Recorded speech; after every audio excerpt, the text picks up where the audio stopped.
ఫిలిప్పీయులకు రాసిన పత్రిక 2వ అధ్యాయం.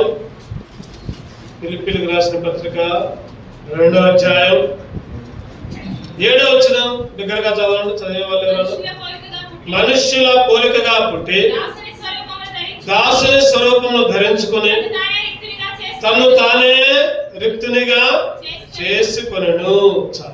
అదేవిధంగా లోక 23:23 కూడా దగ్గరగా చదవండి.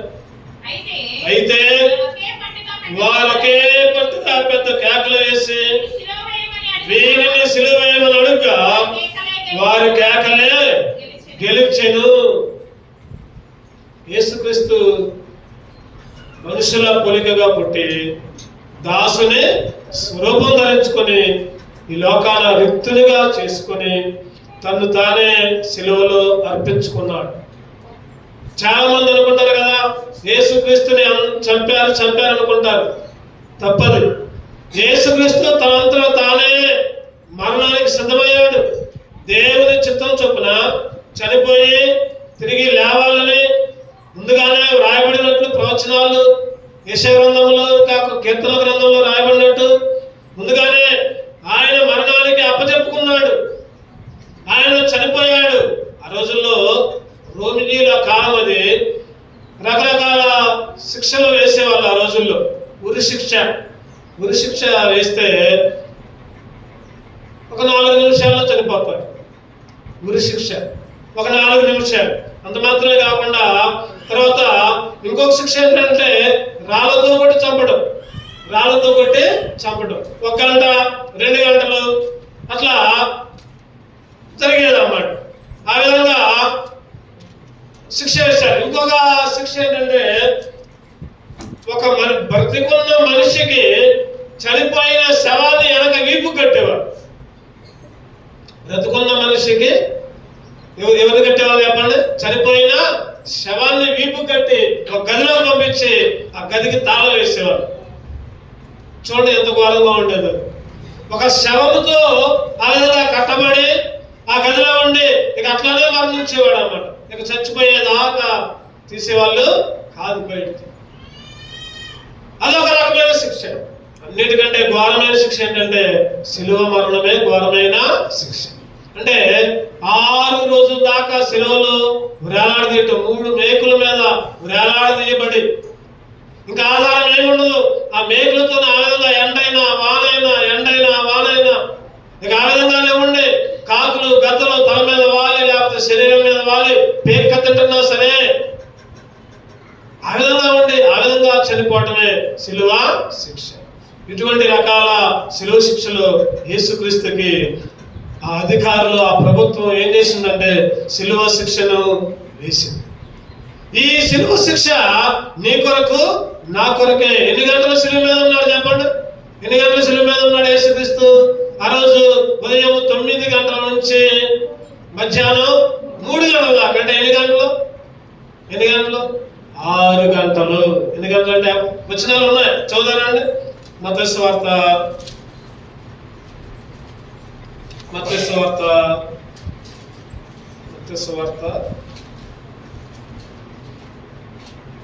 8 గంటలు అంటే మత్తయి, మార్కు, లూకా, యోహానులో ఉంటుంది. ఇది మార్కు సువార్త, క్షమించండి. మార్కు సువార్త 15:27 వచ్చింది. మార్కు సువార్త 15:25. ఆయన సిలువ వేసినప్పుడు పగలు 9 గంటలు. ఆయన పగలు ఎన్ని గంటలకంట? 9 గంటలకు సిలువ వేశారు. 33 వచ్చింది కాబట్టి మధ్యాహ్నం మొదలుకొని 3 గంటల వరకు ఆ దేశమంతటా చీకటి కమ్మెను. 3 గంటలకు యేసు ఎలోయి ఎలోయి లామా సబక్తాని బిగ్గరగా కేక వేసెను. ఆ మాటలకు నా దేవా నన్ను ఎందుకు చెయ్యి విడిచితివని అర్థం. అంటే 9 గంటల నుంచి 3 గంటల దాకా, 9 గంటల నుంచి 12 దాకా 3 గంటలు, 12 గంటల నుంచి 3 దాకా 3 గంటలు, మొత్తం ఎన్ని గంటలు అయినాయి ఇప్పుడు? 6 గంటలు సిలువలో వేలాడదీయబడ్డాడు. ఎవరి కొరకు అంటే నీ కొరకు, నా కొరకు, మన కొరకే ఆయన సిలువ మరణాన్ని పొందాడు. నీ కొరకు నా కొరకు ఆయన సిలువ మరణాన్ని పొందాడు. ఈ సిలువ కార్యాలు చాలా సార్లు మనం ధ్యానించాం. ఈసారి ఈ సిలువ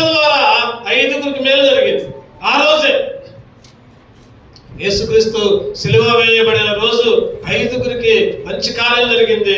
ఏ కార్యాలు నీకు నాకు కూడా జరిగాయి, వాటిని ధ్యానించుకుంటూ ఆరాధన చేద్దాం. మొదటగా లూకాసు వార్త 23వ అధ్యాయం, అన్ని లూకాసు వార్త 23 నుంచే. లూకాసు వార్త 23వ అధ్యాయం 12వ వచనం చదవండి. అంతకు ముందు హేరోదును పిలాతును ఒకరికొకడు శత్రువులైండి, ఆ దినమున ఒకరికొకడు మిత్రులైంది. ఆ దినాలే అంటే అంతకు ముందు దాకా హేరోదు పిలాతు ఎవరు చెప్పండి, ఎవరు? శత్రువులు. అంత ముందు దాకానేమో శత్రువులు. ఎప్పుడైతే సిలువ వేయబడే రోజు వచ్చిందో ఆ రోజే మిత్రులయ్యారు. అంటే యేసుక్రీస్తు సిలువ సమాధానం ఇచ్చింది. యేసుక్రీస్తు సిలువ శత్రుత్వాన్ని తీసివేసింది. అందుకే ఆరాధించాలి. ఆ రోజే కాదు, ఈ రోజు కూడా నీకు నాకు యేసుక్రీస్తు సిలువ ద్వారా, యేసుక్రీస్తు రక్తము ద్వారా, ఎఫెసీయులకు రాసిన పత్రిక 2వ అధ్యాయం 16వ వచనం ద్వారా చదవనమాట. ఎఫెసీయులకు రాసిన పత్రిక 2వ అధ్యాయం 16వ వచనం, తన సిలువ వలన ద్వేషమును సంహరించి దాని ద్వారా వీరిద్దరిని ఏక శరీరముగా చేసి దేవునితో సమాధాన పరచాలని ఇలాగూ చేసిన కనుక ఆయనే మనకు సమాధాన కారకుడయ్యాడు. ఆయనే మనకు సమాధాన. తన సిలువ వలన ద్వేషాన్ని సంహరించి, శత్రుత్వం లేదు, మిత్రత్వమేగా. ఆ రోజుల్లోనే హేరోదు పిలాతు రోమా ప్రభుత్వ అధికారి, గవర్నర్. రోమా ప్రభుత్వానికి ఒక గవర్నర్ గా ఉండేవాడు చరిత్ర ప్రకారం చూస్తే. హేరోదేమో యెరూషలేము పట్టణానికి రాజు, అధిపతి. అంటే రోమా ప్రభుత్వం అంటే ఇండియా అనుకోండి. మన ఉదాహరణ బల్లాకులో చెబుదాం. రోమా ప్రభుత్వం అంటే ఇండియా, యెరూషలేము పట్టణం ఆంధ్రప్రదేశ్ అనుకుందాం. అంటే ఆంధ్రప్రదేశ్ అంటే యెరూషలేము పట్టణానికి అధిపతి ఎవరంటే హేరోదు. ఇండియా అంటే రోమా ప్రభుత్వం. రోమా ప్రభుత్వానికి గవర్నర్ గా పిలాతు. అంటే పిలాతు చాలా ఉన్నత స్థానం. ప్రధానమంత్రి అనుకోవచ్చు. ఒక మాట చెప్పాలంటే ప్రధానమంత్రి, ముఖ్యమంత్రి. ప్రధానమంత్రి అంటే ప్రభుత్వానికి, రోమీయులకు మొత్తానికి. హేరోదు మాత్రం యెరూషలేము పట్టణానికి. వాళ్ళకు ఒకరికొకరు పడదు. వాళ్ళ ఒక పార్టీ, ఎక్కడో ఒక పార్టీ. ఇప్పుడు కనుక ఢిల్లీలో ఒక పార్టీ, లేకపోతే ఇంకో ప్రాంతంలో ఇంకో పార్టీ ఉన్నట్టు వాళ్ళకే పడదు. కాకపోతే ప్రధానమంత్రి, ముఖ్యమంత్రి కాదు. ఈ పార్టీ వేరు, ఆ పార్టీ వేరు. అలాగనే హేరోదు, పిలాతు శత్రువులుగా ఉన్నారు. అటువంటి శత్రువులుగా ఉన్న సందర్భంలో యేసుక్రీస్తు సిలువ వారిద్దరిని ఏం చేసిందంటే చెప్పండి, ఏం చేసింది? మిత్రులుగా మార్చి సమాధానాన్ని ఇచ్చింది. రోమీయులకు రాసిన పత్రిక 5వ అధ్యాయం 1వ వచనం ప్రకారం వాళ్ళకే కాదు, మనకు కూడా. రోమీయులకు రాసిన పత్రిక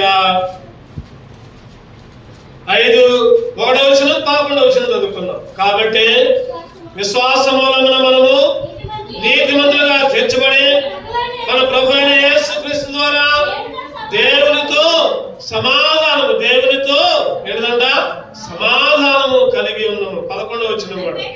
అంతేకాదు మన ప్రభు అయిన యేసుక్రీస్తు ద్వారా మనము దేవుని యందు అతిశయపడుచున్నాము.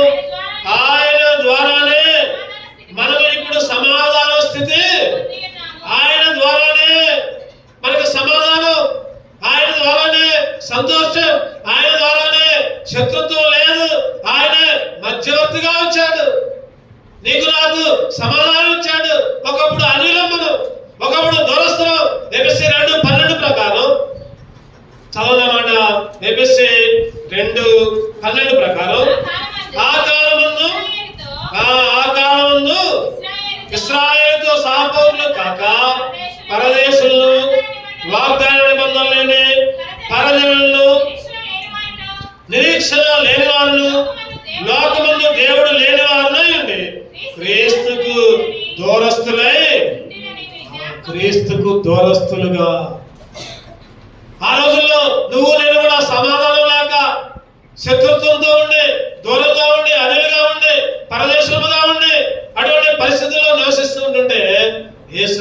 సిలువ నీకు నాకు సమాధానాన్ని ఇచ్చింది. నీకు నాకు శత్రుత్వాన్ని తీసివేసింది యేసుక్రీస్తు సిలువ. యేసు సిలువ ద్వారానే నేను మిత్రత్వంలోకి వచ్చావు. ఆ రోజు హేరోదు పిలాతు మాత్రమే కాదు, నీకు నాకు కూడా శత్రుత్వం పోయింది.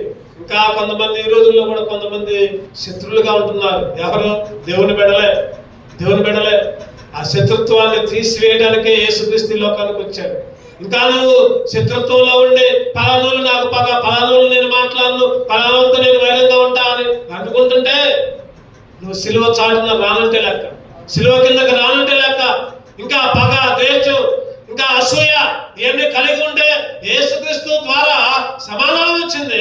ఆ సమాధానం నీకు లేకపోతే ఆయన సిలువలో బలిగాటం, సిలువలో వేలాడబట్టం అంతా వృధా.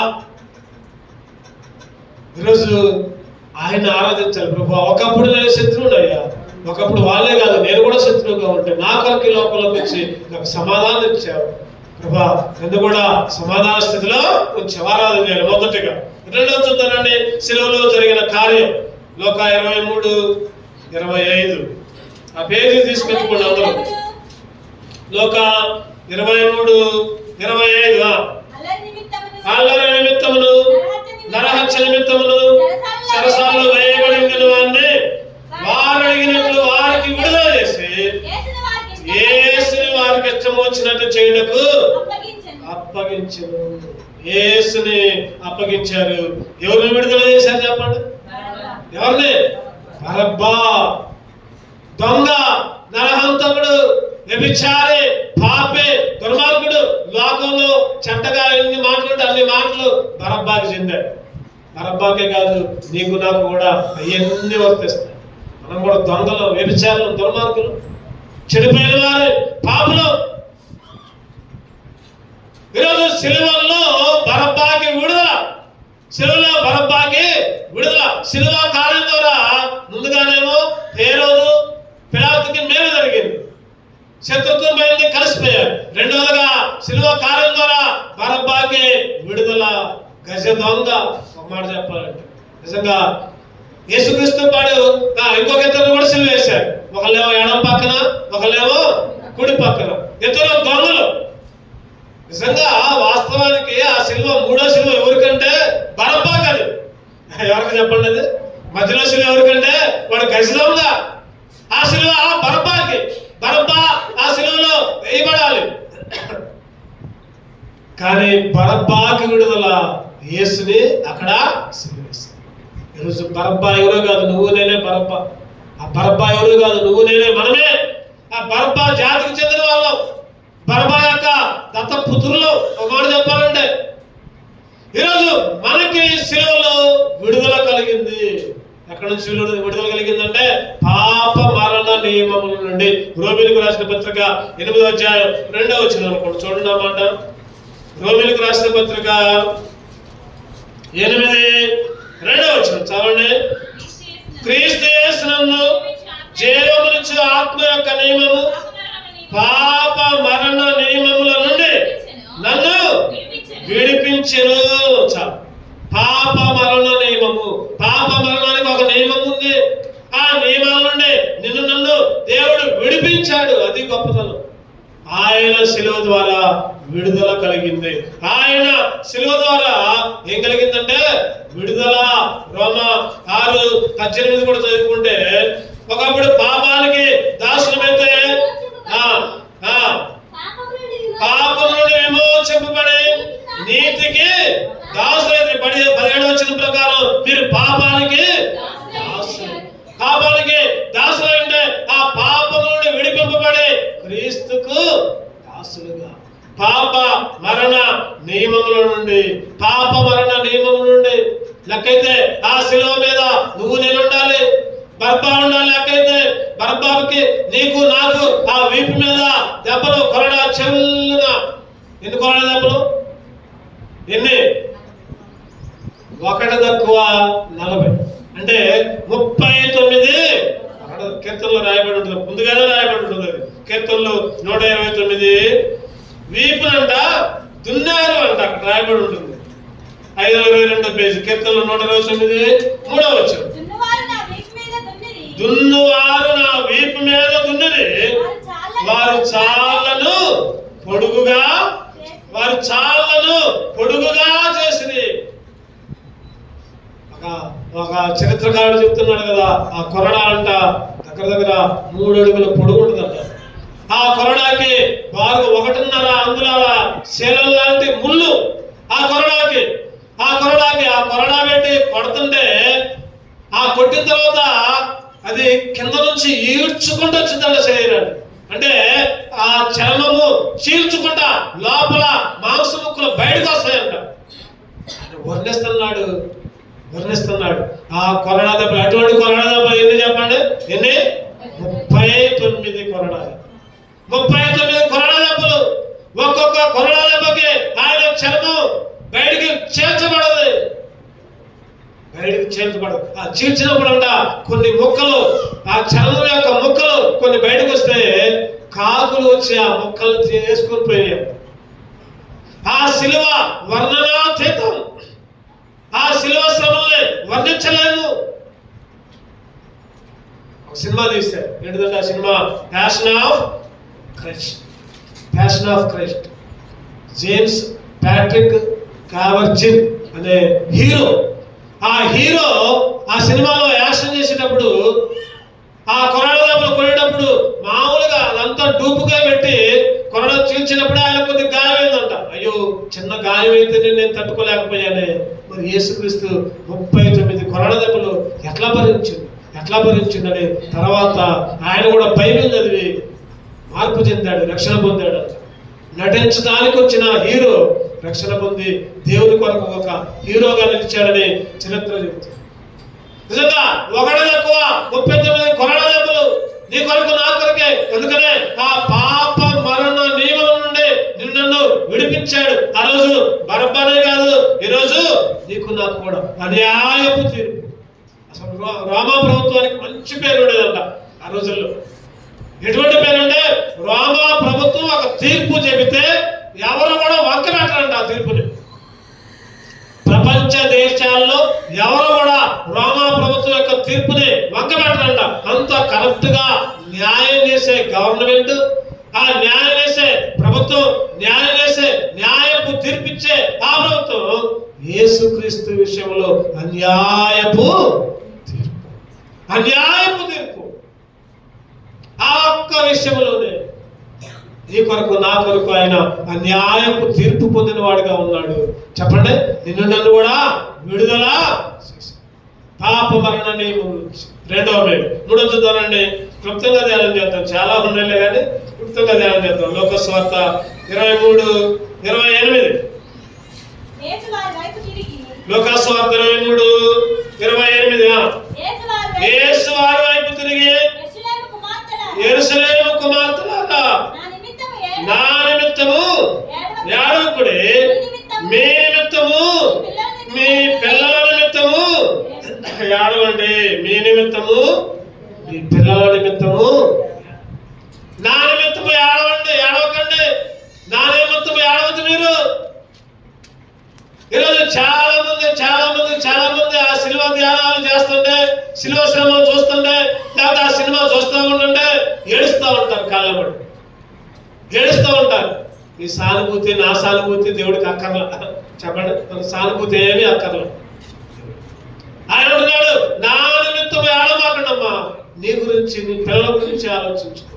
మీరు నరకంలో పోకుండా యేసుక్రీస్తుని నమ్ముకోండి. నా గురించి ఎందుకు? నేను ఎట్లాగూ లేఖనాల ప్రకారం తిరిగి 3వ రోజు లేస్తా. నా కోసం ఏడవద్దు మీరు అంటే. 3వది ఏంటంటే ఆదరణ మాటలు. చెప్పండి, 3వది ఏంటంటే సిలువలో ఆదరణ. ధైర్యపు మాటలు, ఆదరణ మాటలు. మొదటిగా సిలువలో చెప్పండి శత్రుత్వం పోయింది, మిత్రత్వం వచ్చింది, సమాధానం వచ్చింది. సిలువ కార్యం. 2వదిగా సిలువ కార్యం ఏంటంటే విడుదల. నీకు నాకు విడుదల. 3వ మేలు ఏంటంటే సిలువలో నీకు నాకు ఆదరణ. అందుకనే కీర్తనకారుడు అంటారండి, గొప్ప ఆదరణ పూర్తి చేయండి నా ప్రాణానికి నెమ్మది. చదవండి, ఎక్కడుందా మాట? ఎక్కడ చెబుతారా? ఎవరైనా చెబుతారా? కీర్తనలో ఉండదు ఆ మాట. ఎవరైనా చెబుతారా? నాకు గుర్తు అట్లా వచ్చింది. చెప్పిన వాళ్ళకి 100 రూపాయలు, చెప్పిన వాళ్ళకి 100 రూపాయలు. కీర్తనలో ఎక్కడుందంటే మాట, ఇంకా నేను ఇస్తున్నా మీకు 1, 2, 3 రైట్. 94వ కీర్తన 19వ వచ్చిన 94వ కీర్తన. వచనాలు ఎక్కడ ఉన్నాయో కొద్దిగా గుర్తు చేయండి అప్పుడప్పుడు.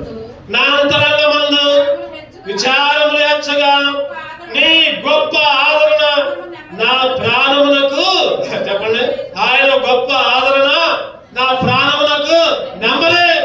నీ ప్రాణానికి నా ప్రాణానికి నెమ్మది. ఆయన ఆదరించేవాడు. నీ తల్లి విడిచిన, తండ్రి విడిచిన, నీ పిల్లలు విడిచిన, నీ బంధువులు విడిచిన, అందరూ నన్ను విడిచినా నీవు నన్ను విడువాలంటే, అందరూ నన్ను విడిచినా నీవు నన్ను విడువాలంటే, నా తల్లియు నీవే, నా తండ్రియు నీవే, నా తల్లి తండ్రి నీవే సయ్యా. నా తల్లియు నీవే, నా తండ్రియు నీవే, నా తల్లి తండ్రి. ఆయన ఆదరించేవాడు. ఎవరు విడిచినా, ఎవరు వద్దన్నా, ఈ లోకంలో అందరూ నిన్ను తిరస్కరించినా యేసుక్రీస్తు విడవడు, ఇశ్రాయేలును కాపాడేవాడు కునుకడు. ఆయన గొప్ప ఆదరణ. అందుకని యోహాను సువార్త 14వ అధ్యాయంలో ఆయన ఆరాధనగా అయ్యేటప్పుడు శిష్యులు కావలు పడుతూ ఉంటారు. అయ్యా ఏం పర్లా, నేను ఆదరణకర్తను మీకు. నేను వచ్చిన చూడండి యోహాను సువార్త 14వ అధ్యాయం 8వ వచనం, అది 25 చదవండి. నేను మీ వద్ద ఉండగానే ఈ మాటలు మీతో చెప్పితిని, ఆదరణకర్త అనగా తండ్రి నా నామమున పంపబోవు పరిశుద్ధాత్మ సమస్తమును మీకు బోధించి నేను మీతో చెప్పిన సంగతులన్నిటినీ మీకు జ్ఞాపకము. ఆదరణకర్త అంటే పరిశుద్ధాత్మ. ఈరోజు పరిశుద్ధాత్మ నీ పక్కన నా పక్కన ఉంటా ఉంటుంది, మన పక్కన సంచరిస్తూ ఉంటుంది. ఆయన ఆదరించేవాడు, ఆదరణకర్త. నా అంతరంగంలో విచారణ హెచ్చగా నీ గొప్ప ఆదరణ నా ప్రాణాలకి నెమ్మది. ఆ స్త్రీలు, ఆ ఏడ్చే స్త్రీలు చూసి, అమ్మా మీ సానుభూతి ఏముందమ్మా, నాకు మీకోసం అమ్మా, మీకోసం మీరు ఏడవండి. అయ్యో నేను చనిపోతే ఎక్కడికి పోతా, అయ్యో నేను చనిపోతే నా పిల్లలు చనిపోతే ఎక్కడికి పోతారు, అయ్యో నా కుటుంబం చనిపోతే ఎక్కడికి పోతారు, నా భర్త, నా భార్య, నా పిల్లలు ఎట్లా పరిస్థితి. అందుకని ఆయన అంటున్నాడు, నా కోసం ఏడవద్దు, మీకోసం, మీ పిల్లల కోసం. ఆ రోజు ఒక యవ్వన కుమారుడు చనిపోతే ఆ తల్లి ఏడుస్తా ఉంది. అయ్యో నాకు ఒక్కగానొక్క కుమారుడు చనిపోయాడే, అసలు నేను భర్త లేదండి, నేను విధవరాలనే, నా ఒక్కగానొక్క కుమారుడు చనిపోయాడే అని ఏడుస్తూ ఉంటే యేసు ఆమెను చూచి కనికరపడి అని ఉంటుంది అక్కడ. లూకా సువార్త 7వ అధ్యాయం చదవనమాట. లూకా సువార్త 9 అనే విధవరాల సంగతిలో లూకా సువార్త 7వ అధ్యాయం 13వ వచనం చూడండి. ప్రభువు ఆమెను చూచి ఆమె ఎందుకు కనికరపడి ఏడవద్దని ఆమెతో ఏడవద్దని. ఆయన ఆదరించేవాడు. ఆయన ఏడవద్దు, బాధపడద్దు. నీకు కష్టం వచ్చిందా, నీకు బాధ వచ్చిందా, నీకు ఎన్నో ఇబ్బందులు వచ్చాయా, ఆయన అంటున్నాడు ఏడమాకు, ఏడమాకు, బాధపడమాకు. ఇగో నేను నీకున్నా, నీకు తోడుగా ఉన్నా. ఆయన ఆదరించే దేవుడు. చెప్పండి. మూడవదిగా ఏమేమి వచ్చింది మనకి? ఒకటో మేలేంటి చెప్పండి అందరూ. ఎవరెవరికి వచ్చింది? హేరోదికి పిలాతుకి. హేరోదికి పిలాతుకి సమాధానం. హేరోది పిలాతే కాదు, నీకు నాకు కూడా సమాధానం. ఆరాధించాలి. రెండో మేలు విడుదల. ఎవరికి? బరబ్బా, గజదొంగ, దుర్మార్గుడు. బరబ్బాకే కాదు, నీకు నాకు కూడా సిలువలో విడుదల. మూడవదిగా యెరూషలేము స్త్రీలు ఆదరణ. వాళ్ళకే కాదు, నీకు నాకు కూడా ఆదరణ. 4వదిగా చదవండి. 4వదిగా లూకా సువార్త 23:42. లోకాసు వార్త 23:42 ఆయనను చూచి యేసు నీవు నీ రాజ్యంలోనికి వచ్చినప్పుడు నన్ను జ్ఞాపకము చేసుకొనుమనెను. అందుకు ఆయన వారితో నేడు నీవు నాతో కూడా పరదైసులో ఉందువు. ఎవరిని అనేది చెప్పండి, ఎవరిని? సిలువలో ఉన్న మొదటి దొంగ ఏమన్నాడు? చెప్పండి, ఏమన్నాడు? అయ్యా నువ్వు దేవుడు అయితే నువ్వు రక్షించుకో, మమ్మల్ని కూడా రక్షించు. అపహాస్యం. నిజంగా అక్కడ జరిగిన సంగతి ఏంటంటే, సిలువలో యేసుక్రీస్తు పక్కన వాళ్ళిద్దరు వేసినప్పుడు మొదటి దొంగ అనుకున్నాడు కదా, బరబ్బా రావాలిగా. బరబ్బా బదులు ఈయన పెట్టారంటే ఇక్కడ, ఈయన అంతకంటే ఎక్కువ, బరబ్బా కంటే ఇంకా ఎక్కువ పాపేమో, బరబ్బా కంటే ఇంకా దుర్మార్గుడేమో, అందుకనే సిలువ వేశారేమో అని మళ్ళీ అంటున్నాడు, అయ్యా నువ్వు దేవుడు అని చెప్పుకున్నావు కదా, నిన్ను రక్షించుకొని మమ్మల్ని కూడా రక్షించరాదు.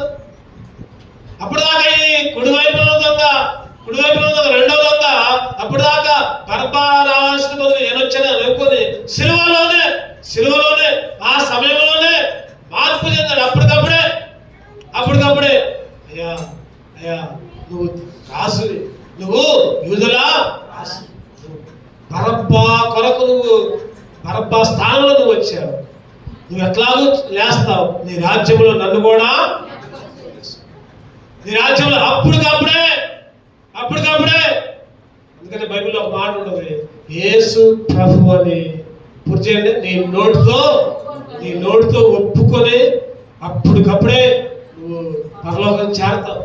అందుకనే చనిపోయే వాళ్ళని చనిపోయే ముందు బాప్తిస్మం ఇవ్వడానికి సమయం ఉండదు ఒక్కోసారి. అటువంటిప్పుడు అయ్యా నీ పాపాలన్నీ ఒప్పుకో, నువ్వు దేవుని దగ్గర పశ్చాత్తాపడు, నువ్వు పరలోకానికి పోతావు అని చెప్తారు చాలా మంది. రక్షణ లాభైనా బాప్తిస్మం లాభైనా ఆ ఉన్న పరిస్థితిని బట్టి వాళ్ళు కూడా ఖచ్చితంగా పరలోకానికి పోతారు. నేను కూడా అంతే ఉంటానే, బాప్తిస్మం తీసుకోకుండా చచ్చిపోయే ముందు 5 నిమిషాల ముందు నేను కూడా ఒప్పుకుంటాను అనుకోవద్దు. ఎందుకంటే మనం ఏ సమయంలో మరణిస్తామో మనకే తెలియదు. ముందే రక్షణ ముందే సిద్ధంగా ఉండాలి. దగ్గర అన్నాడు పరదైస్ కంటే నా తలంపు ఏంటంటే, 4వ తలంపు ఏంటంటే, యేసుతో ఉండే భాగ్యం ఆ దొంగకే. యేసుతో పరదైసులో ఉండే భాగ్యం ఆ దొంగకి కూడా మేలు జరిగింది. సిలువ ద్వారా ఆ దొంగకి కూడా నరకానికి పోయే దొంగ, అగ్ని ఉండడానికి పోయే దొంగ, మరణానికి అప్పగించబడే దొంగ, యేసు సిలువ కార్యం ఎంత చేసిందంటే ఆయన కూడా పరదైసుకి చేర్చాడు. అందుకే దేవుణ్ణి స్తుతించాలి, అందుకే దేవుణ్ణి ఆరాధించాలి. అప్పటికప్పుడే ఆయన వైపు చూచి ఆ రోజు యెజ్రా గ్రంథంలో 9వ అధ్యాయంలో అప్పటికప్పుడే ఆయన వైపు చూసి అయ్యో అని పాపాలు ఒప్పుకుంటా ఉంటారు. చదవండి యెజ్రా గ్రంథం 9వ అధ్యాయం 6వ వచనం. యెజ్రా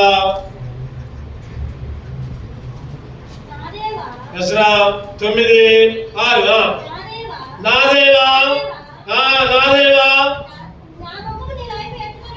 నా ముఖము నీ వైపు ఎత్తుకొనుటకు కిన్నుడినై ఉన్నాను, సిగ్గుపడి కిన్నుడై, మా దోషములు మా తలకు పైగా, మన దోషాలు ఎట్లా ఉన్నాయంటే చెప్పండి, మన తలకు పైగా ఎచ్చబడి, మా అపరాధము ఆకాశమంతా ఎత్తుగా, మా అపరాధము ఆకాశమంతా ఎత్తుగా, దోషాలు తలకు పైగా. సిగ్గుతో మౌనం ఉంచాలి, సిగ్గుతో తాదించుకో. అయ్యో నీ వైపు చూడటానికి ఏమాత్రం కూడా నాకు అర్హత లేదయ్యా. రొమ్ము కొట్టుకుంటూ ఎవరిలాగా ఒక ఆయన రొమ్ము కొట్టుకుంటూ దూరంగా నిలబడి సుంకరి ప్రార్థన. ఎవరంటే ఆయన సుంకరి రొమ్ము కొట్టుకుంటూ, అయ్యా నేను పాపిని, నీ వైపు చూడలేను, నా దోషాలు తలపైకి ఉన్నాయి. అందుకనే కీర్తనకారుడు ఎన్నో కీర్తన 40వ కీర్తన 12వ వచనం చూస్తే చదవండి ఆ మాట. 40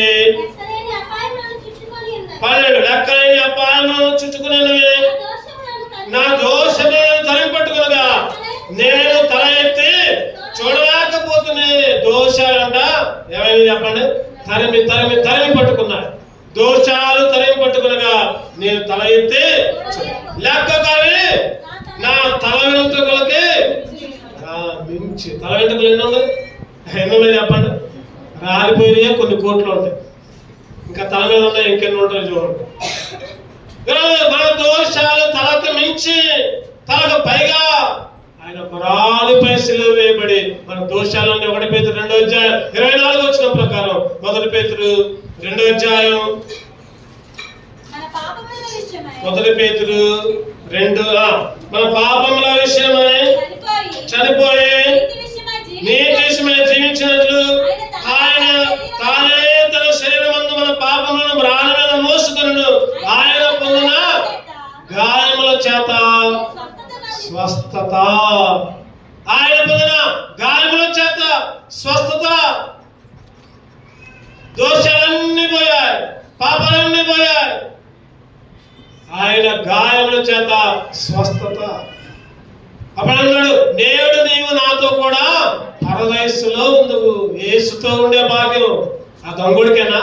నీకు నాకు కూడా ఉంది, నీకు నాకు కూడా ఉంది. ఆయనతో పాటు పరలోక రాజ్యంలో చేరే భాగ్యం, ఆయనతో సహవాసం చేసే భాగ్యం, ఆయన కుడి పార్శ్వన కూర్చునే భాగ్యం, ఆయననే నిత్యము పరిశుద్ధులు పరిశుద్ధులు పరిశుద్ధులు అని ఆరాధించే భాగ్యం నీకు నాకు కూడా.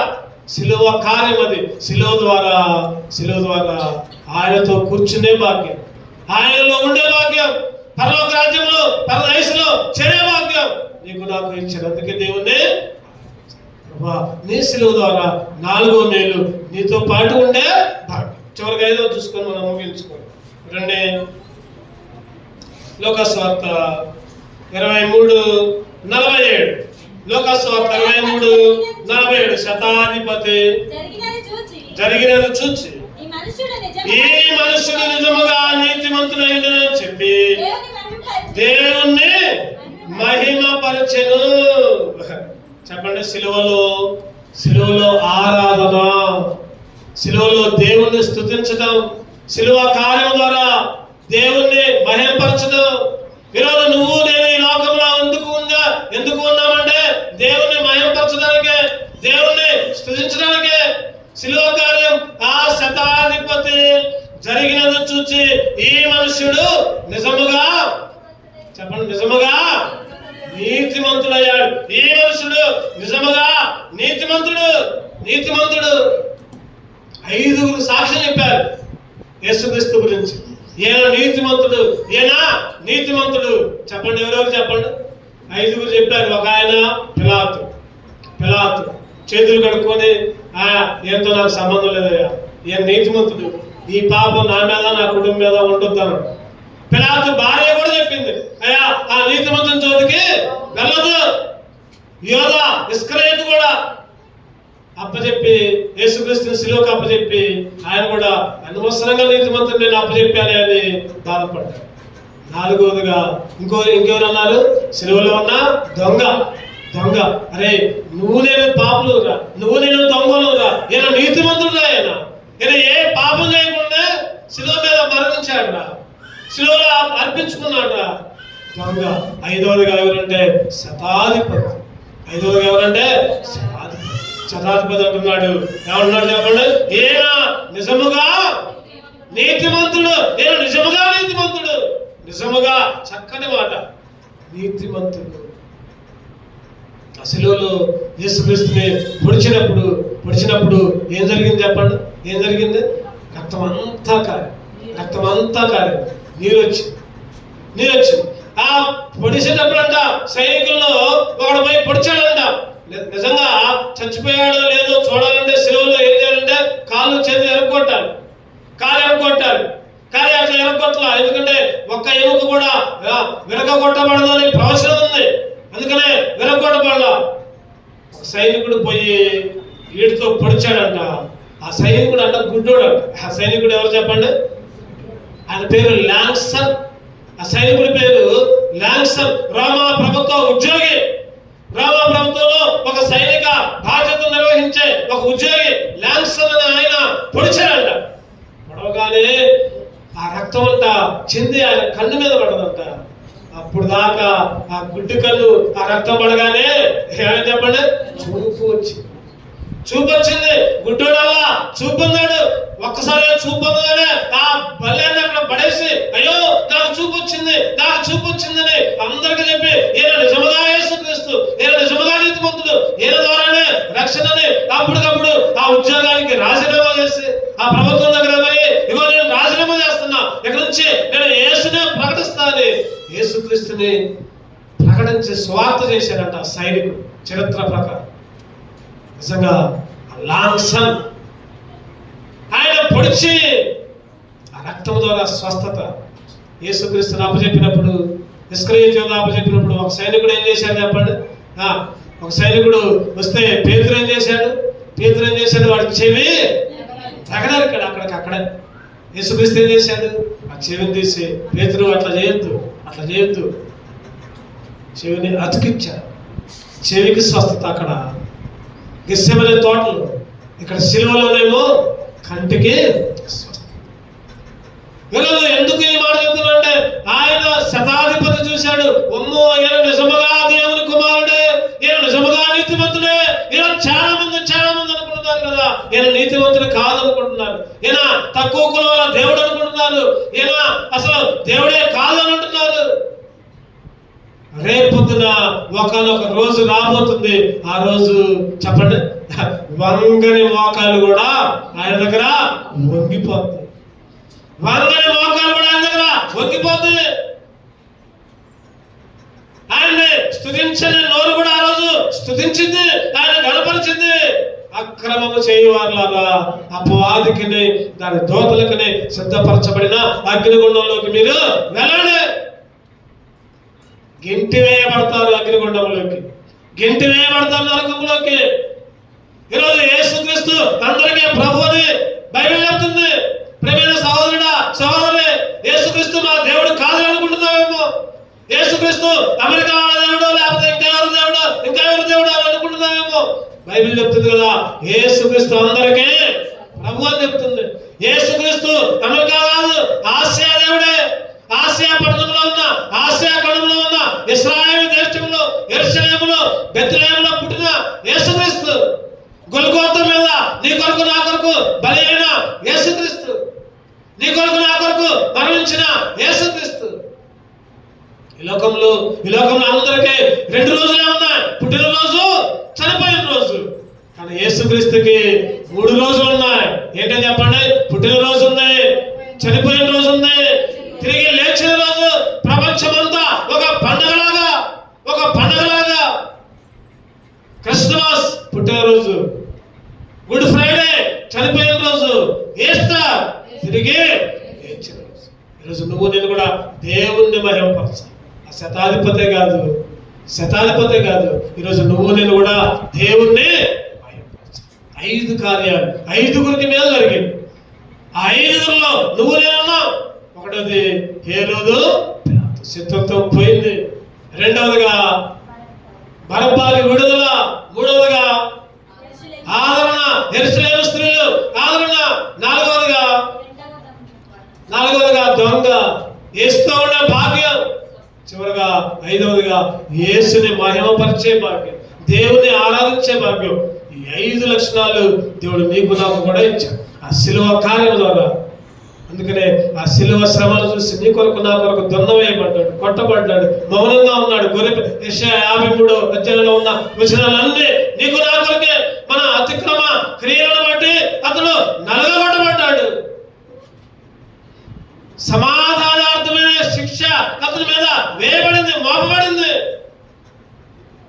ఈరోజు అందుకనే ఆ వచనాలన్నీ ఆధారం చేసుకుని ఈ 5 కార్యాలు నాకేనయ్యాని దేవుని ఆరాధన క్లుప్తంగా ఒక పాట పాడుకుని ఆరాధన చేస్తాం. రండి.